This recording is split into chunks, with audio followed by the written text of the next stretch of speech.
왕은 예루살렘 성전을 7년 동안 공사했습니다. 그리고 왕궁을 13년 동안 공사합니다.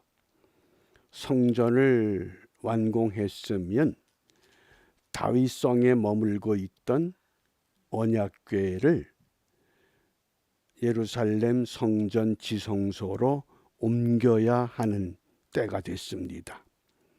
오늘 우리가 묵상의 주제가 있는 1절 말씀, 솔로몬이 이 언약궤를 운반하기 위해서 어떤 일을 했느냐, 1절 말씀 함께 읽습니다. 이에 솔로몬이 여호와의 언약궤를 다윗성 곧 시온에서 메어 올리고자 하여 이스라엘 장로와 모든 지파의 두목 곧 이스라엘 자손의 족장들을 예루살렘 자기에게로 소집하니. 아멘. 이 언약궤라고 하는 것, 성경에는 때로는 법궤 또는 증거궤 또는 언약궤 이렇게 소개가 됩니다. 가장 정확한 명칭은 언약궤, 이것이 가장 정확한 명칭입니다.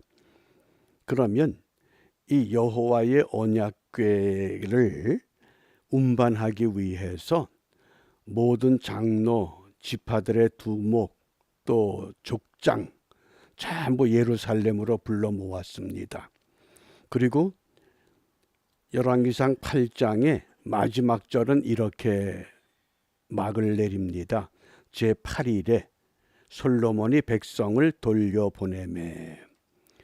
언약궤를 운반하기 위해서 사람들을 소집했으니까 이 돌려보낸다고 하는 것은 언약궤를 잘 운반했다고 하는 의미가 내포됩니다. 이 언약궤를 함부로 다루지를 못합니다. 과거에 하나님의 백성들이 이 언약궤 때문에 여러 가지 경험들을 생생하게 갖고 있기 때문입니다. 그래서 솔로몬 왕이 아주 신중하게 백성들을 소집했고 이제 운반한 후에 돌려보냅니다. 백성이 왕을 위하여 축복하고 자기 장막으로 돌아가는데 여호와께서 그 종 다윗과 그 백성 이스라엘에게 베푸신 모든 은혜를 인하여 기뻐하며 마음에 즐거워하였다. 언약궤를 옮겨놓고 솔로몬 왕을 비롯해서 모든 백성들이 정말 마음에 큰 기쁨을 갖고 자기의 처소로 돌아갔다고 합니다. 그런데 이 8장의 내용을 크게 세 부분으로 우리가 소개할 수 있습니다. 첫 단락이 언약궤, 두 번째 단락이 솔로몬의 연설, 세 번째 단락이 솔로몬의 기도, 좀 더 구체적으로 말하면 솔로몬의 축복과 성전 낙성식이 포함된 내용입니다. 그런데 우리가 8장 9절을 함께 읽어보겠습니다. 8장 9절입니다.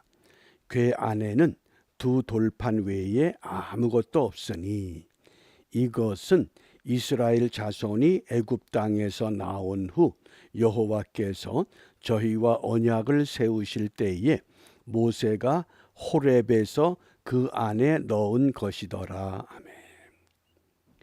우리가 이제까지 기억하기는 히브리서 9장 4절 말씀에 의하면 이 언약궤 속에는 세 가지 성물이 들어있다고 우리가 기억을 합니다.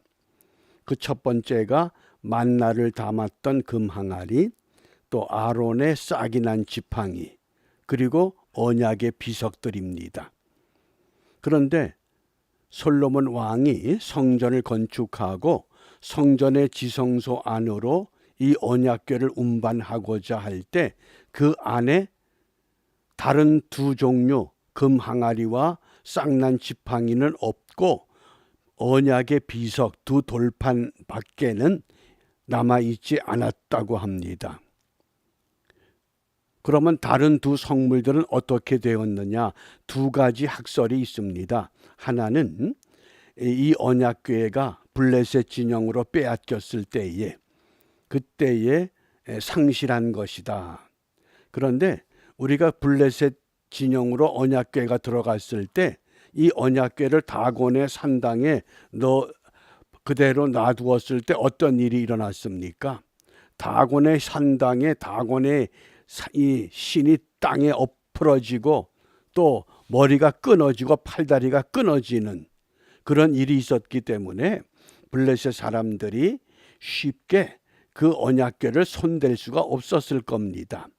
왜냐하면 그 자체가 그들 땅에 머무는 것이 큰 재앙이었기 때문에. 그래서 두 번째 어떤 학설이 있느냐? 출애굽기 25장 21절에 보면 그 증거판을 궤 속에 넣으라. 궤 속에 넣으라고 하는 이 말씀 때문에 처음부터 언약궤에는 두 돌비만 들어갔다. 이렇게 이야기를 합니다.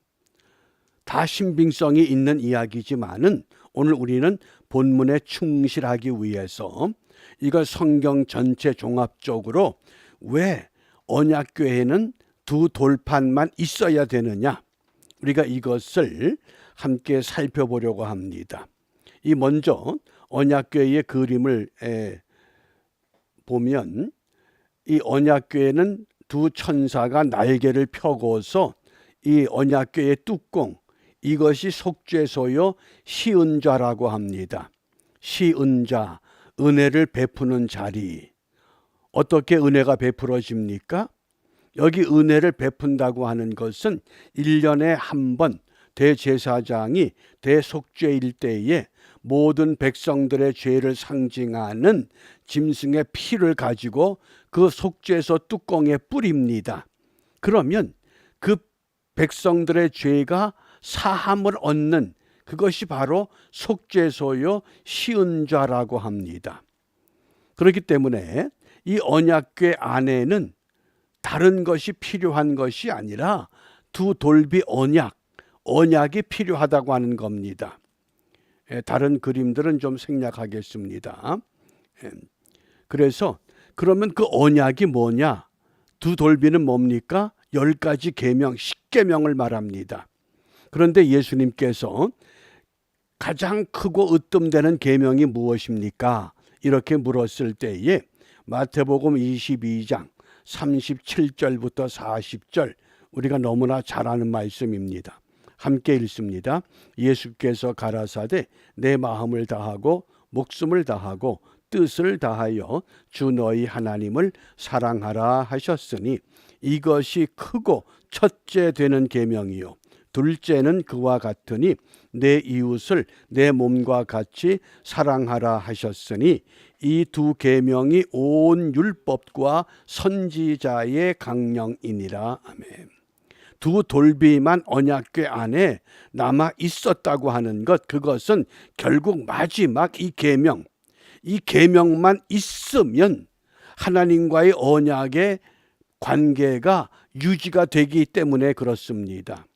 그러면 그 언약을 오늘 우리에게 어떻게 말씀하시느냐?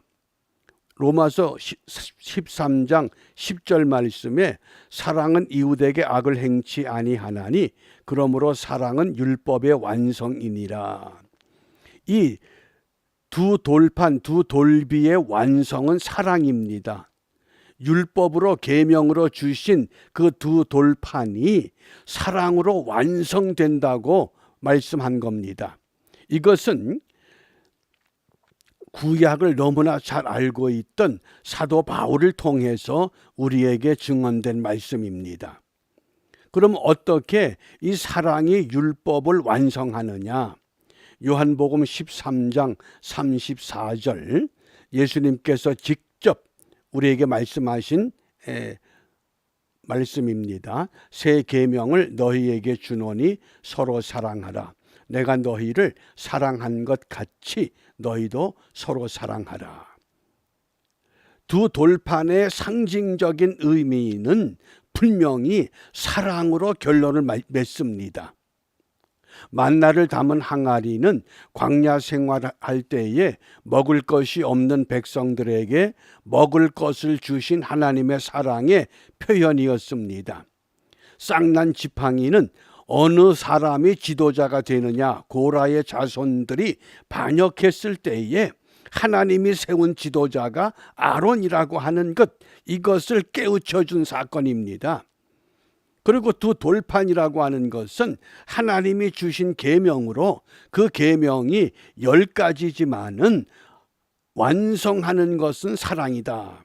그래서 요한복음 15장 12절에는 내 계명은 곧 내가 너희를 사랑한 것 같이, 하나님께서 너희를 사랑한 것 같이 너희도 서로 사랑하라.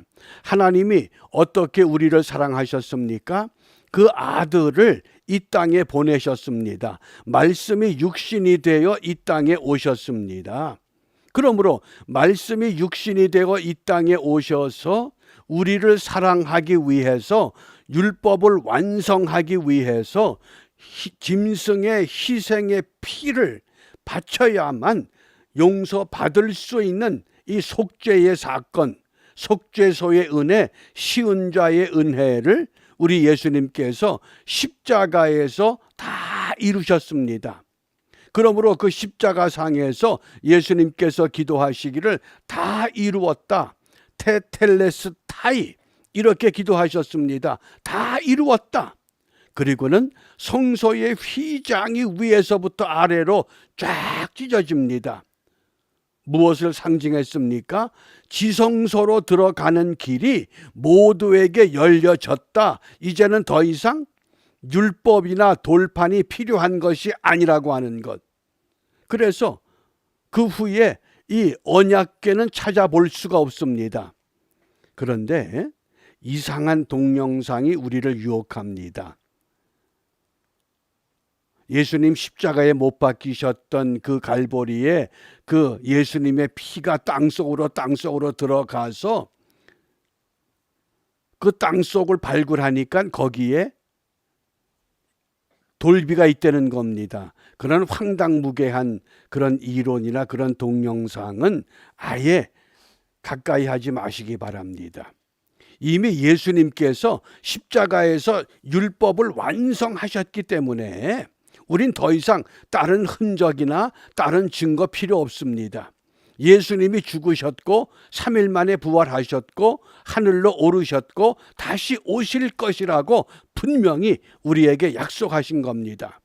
그러니까 솔로몬이 성전을 건축하고 그 지성소에 언약궤를 옮기고자 할 때에 가장 필요한 것은 두 돌판이 있는 언약궤입니다. 만나를 담았던 금 항아리나 싹이 난 지팡이가 아닙니다. 그런데 그 두 돌판의 계명의 완성을 예수님께서 십자가에서 다 이루어 놓으셨습니다. 그러므로 더 이상 언약궤가 필요하고 돌판이 필요한 것 아닙니다. 말씀이 육신으로 오셔서 그 율법을 온전히 우리에게 이루어 놓으셨습니다. 그러면서 예수님께서 우리에게 분명히 말씀합니다. 서로 사랑해야 된다. 그것이 계명이다. 내가 너희를 사랑한 것처럼 너희도 서로 사랑해야 된다. 이렇게 말씀하신 겁니다. 그러므로 이 성전에 들어가는 그 언약궤, 물론 솔로몬과 그 당시 백성들이 이것을 옮겨놓고 크게 기뻐했습니다. 그런데 우리는 더 큰 기쁨이 있습니다. 어떤 기쁨입니까?